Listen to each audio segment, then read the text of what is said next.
Hey, welcome back. It's Steve. You've come at a good time. I've just discovered that the keyless entry system for my 2006 Toyota Camry is not working. And that means one of two things. Either the battery in my transmitter has gone bad or dead, or a little bit more seriously, the receiver inside of the car has gone bad and needs to be replaced. And I know nobody wants to deal with opening a car door with a key. So we need to get this fixed. And luckily, both of these things are some things that even I can do.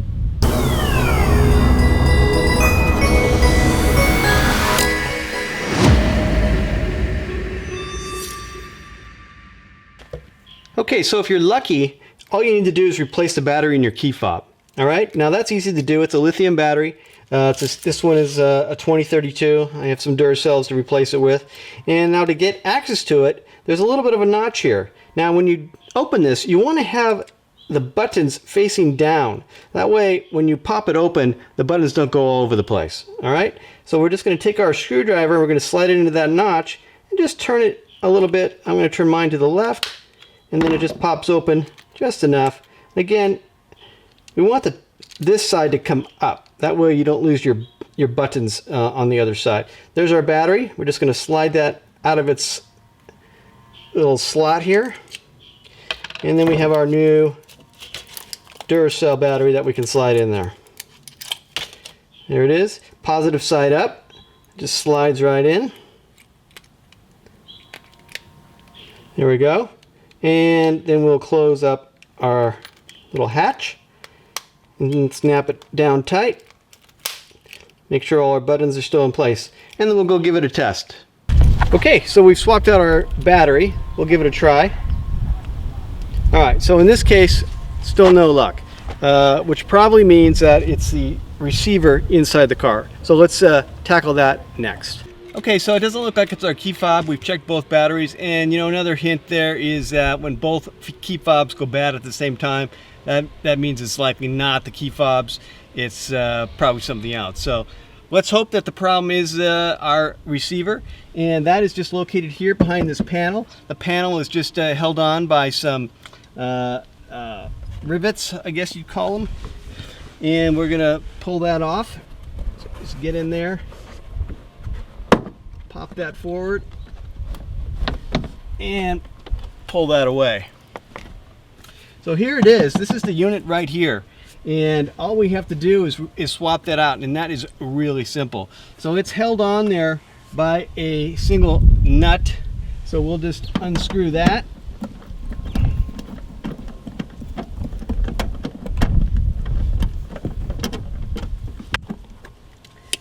And once that's free from the screw, we just need to separate the unit itself, and that is just a little white notch tab there. We're going to push that down and pull it away, and there it is.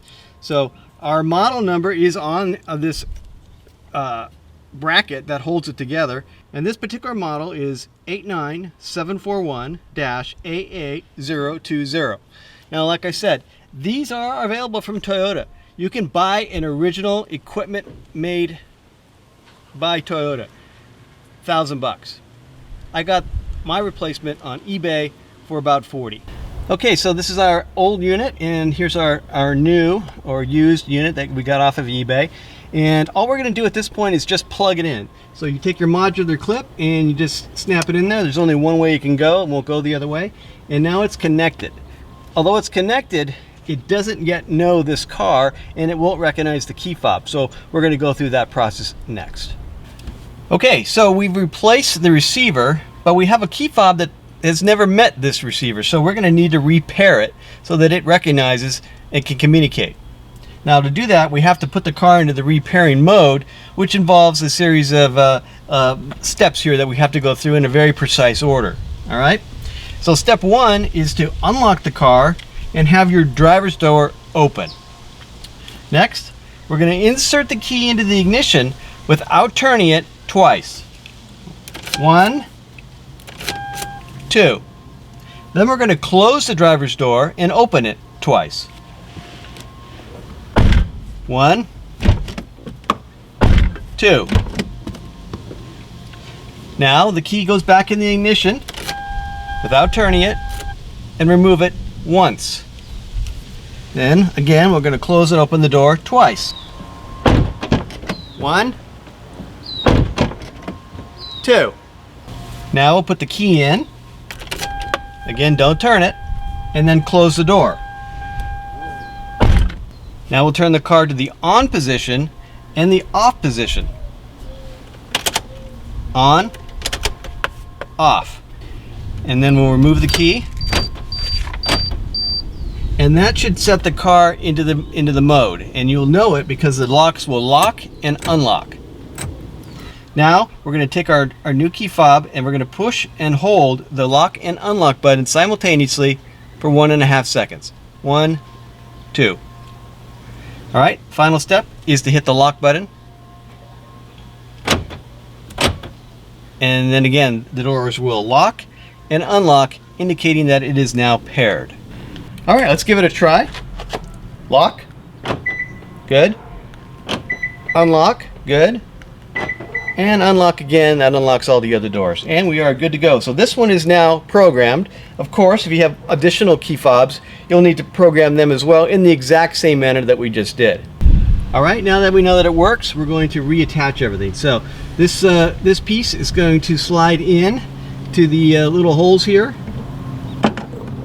and it'll be set up for our screw to be put back in. All right, we're all set with our nut. We're gonna reattach.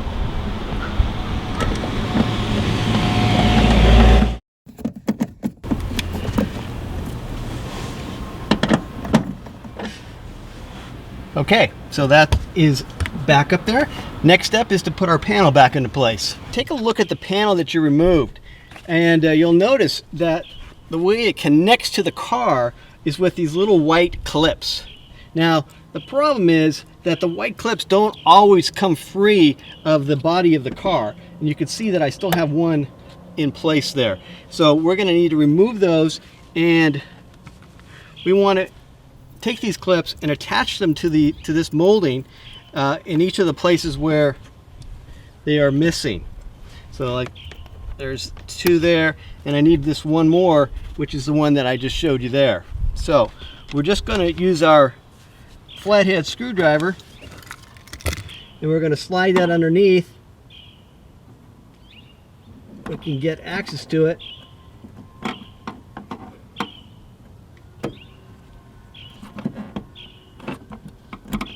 And pull that away just like that. And there was our piece, so we'll slide that in there just like that. Now we need that because that's how it snaps into place on the molding of the car. All right, so here's our piece, and you can see this little clip on the end. That's going to slide into a little notch on the other end. So we'll slide that back in here. Might need to use 2 hands. Reach back in there and slide that in. And then the front part,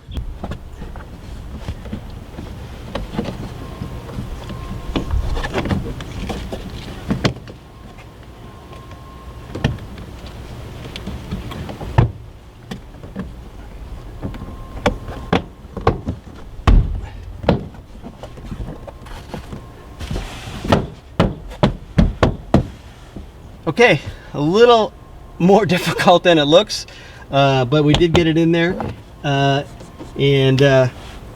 right, we should be all set. All right, our car is locked, so let's give this one final check. Unlock works. Second unlock unlocks all the other doors, and we'll check our hood, or not our hood, but our trunk. And there we go. So we did this in pretty short order, and we did it under $1,000 for sure. I did it for 40 bucks.